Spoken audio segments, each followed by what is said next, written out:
It had been a dry and sunny spring. I had a few free days, so I headed up to Skye. Portree Harbour is built below a large lump of rock called exactly that, the lump. Where the road swings up from the harbour, we find an excellent footpath clinging to the rocks high above the loch as it swings round to the entrance to a wonderful grassy area at the top. As the path swings round, it offers excellent opportunities to view the wonderful Black Cuillin, again away to the southwest.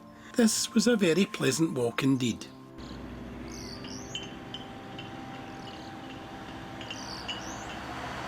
It is still possible to cross over the sea to Skye by a choice of ferries, but the farther most popular way is by the Skye Bridge, which replaces the previous busiest crossing at Callachen. Sitting in a hillock just above the village is the ruins of Castle Mole. I decided to take a walk for a closer look at the ruins. Like it or loathe it, the Skye Bridge is now undeniably the main gateway to Skye. A few miles further on, an alternative crossing point to the bridge can be found at Cowrea, where a ferry crossing has been in operation for centuries. Towards the southern part of Skye, we find the third access option from the mainland at the little village of Armadale. There is a regular ferry service from here to Mallig. About halfway between the Broadford turnoff and Armadale, there is a side road to one of the most attractive little settlements in Skye, Isle of Skye. The tidal island of Oronsay made this an excellent natural harbour, and it has been used as that as far back as the 1600s. In the early 1800s, a stone pier was built, and it became a busy herring port for a while. It had turned out a very warm morning, and Isle of Skye was proven to be a bit of a sun trap. As the road climbs over the shoulder of the Hill of the Eagle, arrived at a breathtaking view of the Cuillins ahead, with Loch Dougal in the glen below. As I rounded a corner, I arrived above the Crofton community of Tarscavig, and at one of the most spectacular views to be had on this unique island. This area is more to do with the views across Loch Aishard than what you find there. I turned round for a final look and took my leave of this attractive slate peninsula. The B885 takes us from Portree over to the west coast of the island to where it drops down dramatically into Bracadale. I headed on and took a single-track road south into Glenbrittle. I was only going as far as the ferry pools. The well-made path crossed these little burns by means of large well-placed boulders. The path swung around a bend. Then all of a sudden, down in a hollow below, I came across the first and most famous of the fairy pools. The water here is so clear that every detail of the pools can be picked out. Carbis lies on the west coast of Loch Harport.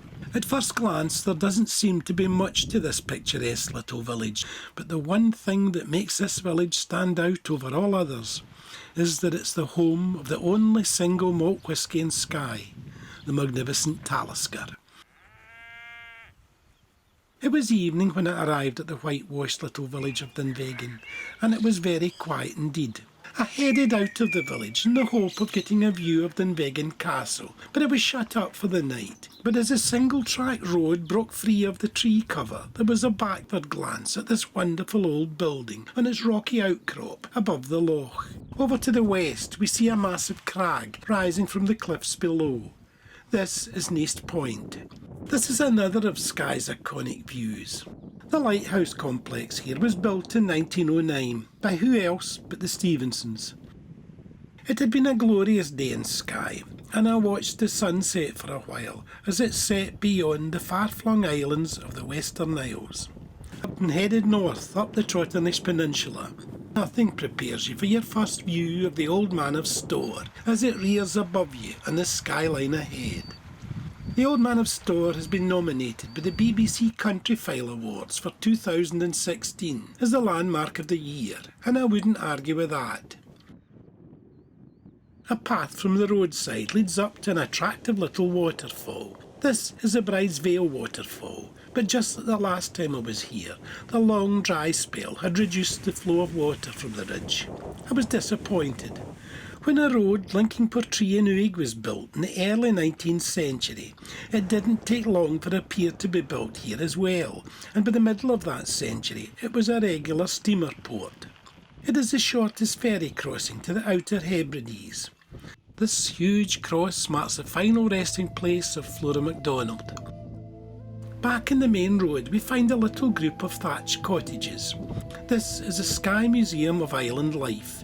It was opened in 1965 and was built around an old thatched cottage that had been built in the early 1800s. This was the cottage that is now the old Croft House, and it was still in use until 1957. The thatched museum is sited near the northernmost tip of the Trotternish Peninsula. As I headed south, the Trotternish Ridge come back into view above Flodagary. There is an excellent info board at the start of the Curing Walk. In the distance is the area known as the prison. The Curing is an amazing walk.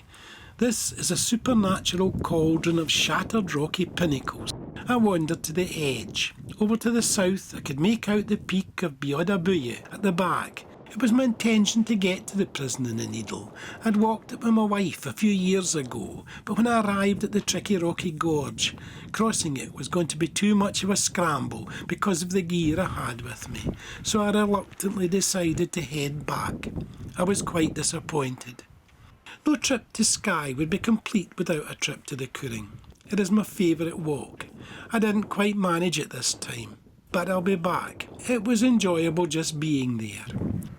I went back for the car and made my way back down the scenic pass to Staffin and Portree. It was another great day as I headed down Glenvarrigal. The Black Cuillin appeared ahead to the west as I made my way to Broadford. It was my intention to drive completely round the Cuillin to Elgol and sail into the heart of it from the other end.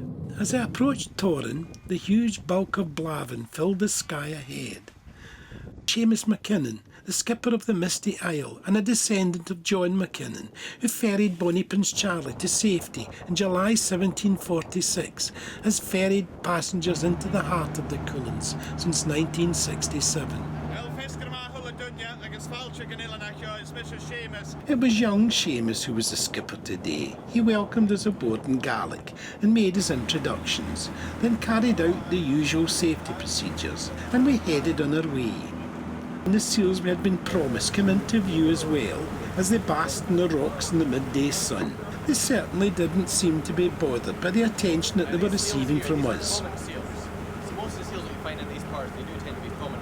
As the Bella Jane approached the rocks where we noticed the seals earlier, I noticed them diving into the water as their small vessel slipped past them. I turned a corner and stepped onto a grey slab of gabbro and gasped. I was standing in the middle of the most magnificent amphitheatre of a spectacular, shattered, tortured wall of rock. Millions of years ago, this was a massive volcano, and I was standing in what was at one time a chamber of magma exploding skywards from deep in the bowels of the earth. This is Loch Caruisk, truly one of Scotland's wild places. This wonderful hidden glen, with its dark foreboding freshwater loch and encircled by the 12 highest peaks in the island, is nothing short of spectacular. This truly is West Highland scenery at its very best. And as we arrived back in port, the Bella Jane passed us as it set off for another trip into the jaws of the Black Cuillin. It was 9 o'clock and a beautiful summer's night, so I headed to Sleekachin. This is an atmospheric spot. I made my way onto the old disused three-arch bridge. Just ahead was Glamig, one of the huge scree-covered red hills that stretch from here to Broadford. Sleekachin is a mecca for climbers. These massive crags of black gabbro are not for the novice. They are like no other mountains in the British Isles. It was a wonderful evening. This is a special place. The gloaming was setting in as I headed back for the car.